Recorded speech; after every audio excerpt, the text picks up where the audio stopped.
Welcome to LifeWords Day by Day. We are in the final chapter of the Gospel of John.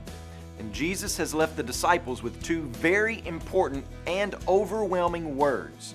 He's told them, I'm ascending to my Father and your Father. And he's also told them, as the Father sent me, even so I am sending you. So get what the disciples hear and the original audience.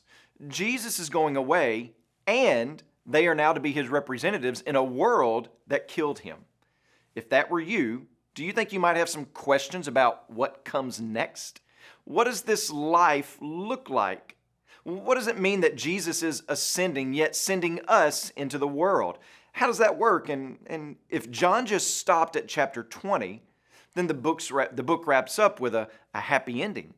But the reality is that chapter 20 is not the end. And without chapter 21, it could look like that Jesus is just abandoning the disciples and us. So John gives us chapter 21 to answer some fundamental questions that he knew would be on the hearts of his first century audience, a group of people that was facing hostility in the same world that executed Jesus. So instead of logic or principles for living after the resurrection, John gives us a story. It's broken into three parts, all with Peter as the central character.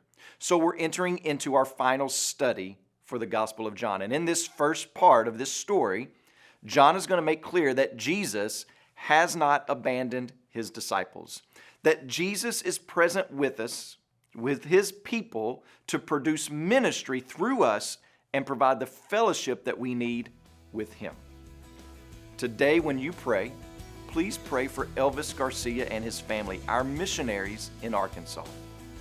Also remember the African-French LifeWord broadcast that's heard in Mali, Mauritius, Benin, Cameroon, Republic of the Congo, and Togo.